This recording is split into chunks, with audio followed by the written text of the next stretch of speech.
Bien, seguimos con la información. Hacemos referencia ahora al caso Ángeles. Está con nosotros el doctor Fernando Osoto. Bueno, Fernando, una semana también de definiciones, ¿no? La Junta Médica exhumaron el cadáver de Ángeles. El próximo viernes va a declarar a Mangieri. Digo, considerando que uno de los peritos de parte de la defensa de Mangieri dijo que van a estar trabajando en esta Junta Médica hasta el próximo viernes, mismo día en el que declara a Mangieri. ¿Por dónde podría llegar a ir la estrategia? ¿O crees que Pierri va a esperar a conocer algunos de los detalles de la Junta Médica? El director del proceso es el juez y se veía venir, lo habíamos dicho acá en C5N, que el juez iba a fijar la fecha para cuando tuviera el informe.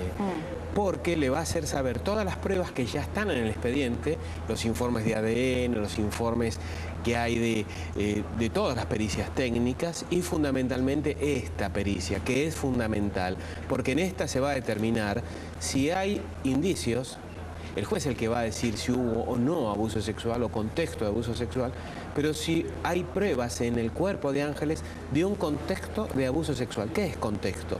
Si hay lesiones, moretones, cortes, ligaduras, ataduras, que tengan que ver con un ataque de tipo sexual. Entonces esto es fundamental para indagarlo, porque si tiene este informe y efectivamente le llega a decir esto, la Junta le llega a informar esto, ahí habría un cambio rotundo y tendría que hacerle una ampliación de la indagatoria. Claro. Tendría que decirle, bueno, señor Mangieri, usted está acusado de un hecho, ahora lo estoy acusando de un hecho mucho más grave aún, u otra gravedad a la que ya tenía, porque era de perpetua ya, porque tenía alevosía, sería acusado de haber cometido un hecho para tapar o porque se frustró otro delito, que sería el contexto de abuso sexual. Fernando, usted tiene mucha experiencia en televisión y mucha experiencia en lo legal. Yo le voy a pedir, casi como un juego ahora, que se instale usted como si fuese el juez de la causa, ¿verdad?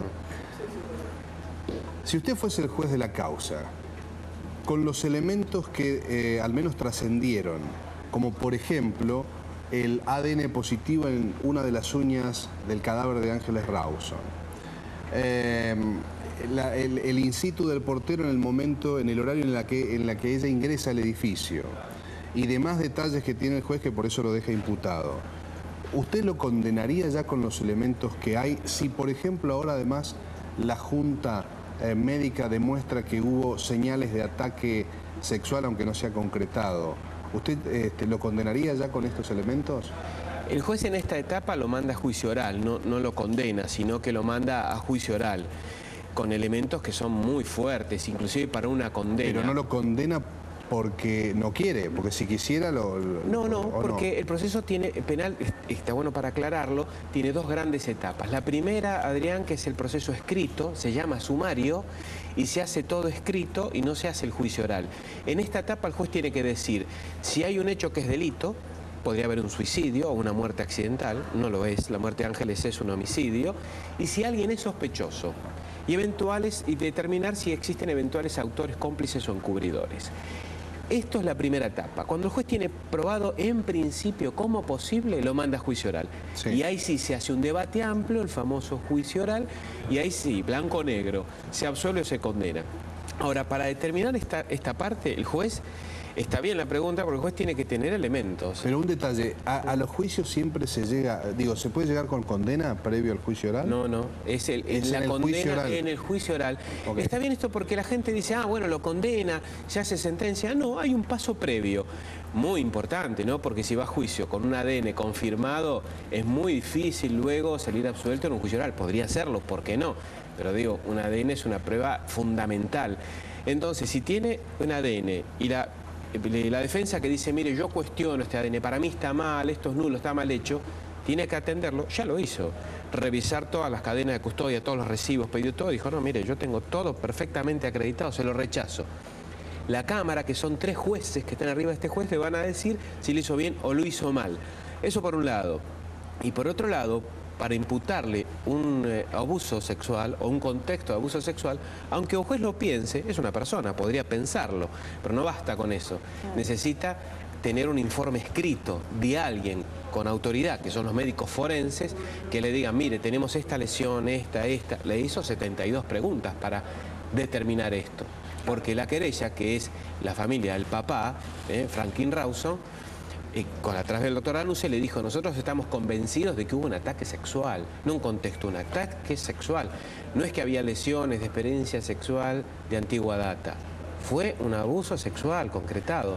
Entonces el juez le está pidiendo la opinión a los médicos forenses y que le digan: contésteme todo esto. Si se lo firman o le dan una idea que para él es suficiente, sí, le va a decir: señor Mangieri, yo lo acuso de esto ahora, algo nuevo de lo que tenía, y si no lo tiene, lo va a escuchar, lo que él quiera decir, y si él da elementos como para volver a hacer pruebas por algo que diga, el juez, si aparecen como razonables o aún un poco extremas, pero el juez lo va a hacer para garantizar el derecho de defensa, va a citar a los testigos o va a hacer la investigación. Una vez que termine eso, si no descarta el ADN, fundamental el ADN en las uñas, porque en una dio 100%, en la otra incompleto, pero compatible con el de él.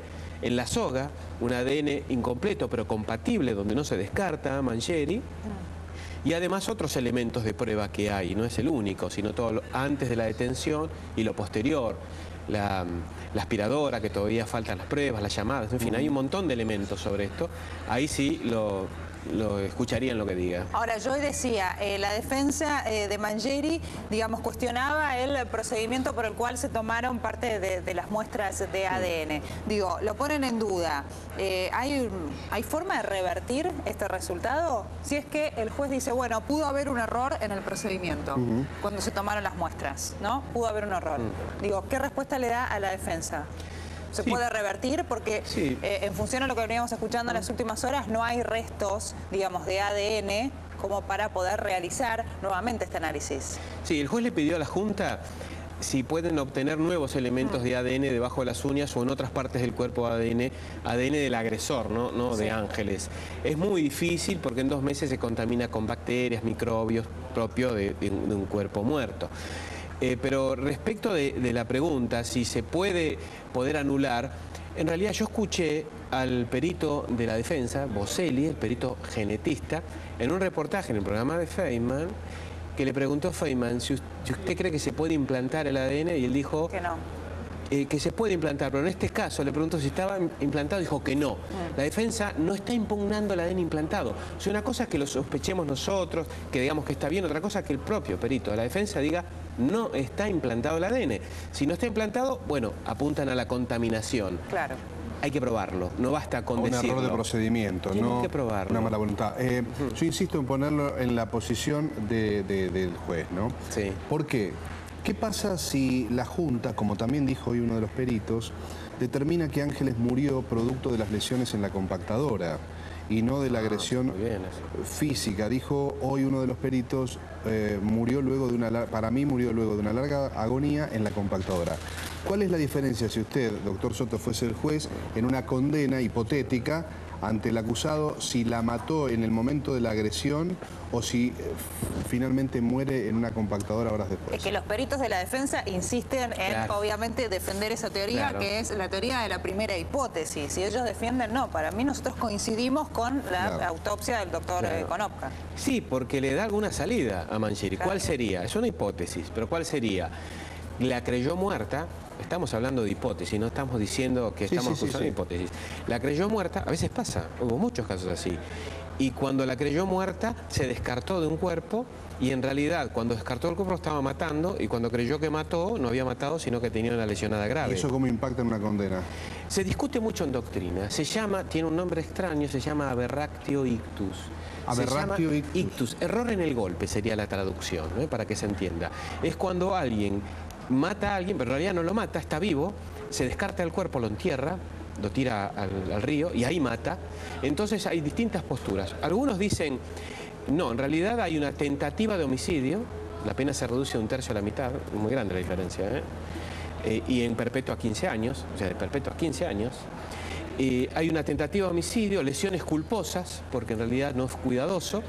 Otros dicen, otra posición de la doctrina, bueno, quiso matar y mató. No mató cuando él creía, pero lo mató cuando descartó el cuerpo, porque si pensó que podía estar vivo, lo mató de todos modos. Y hay otra tercera postura que sería intermedia. Esto, si dicen que murió en la compactadora, para mí muy difícil, pero si llega a ser así, en el juicio oral esto se va a discutir muchísimo, les garantizo que sí. Como sea, en el juicio oral se va a discutir de vuelta esto, la causal de muerte.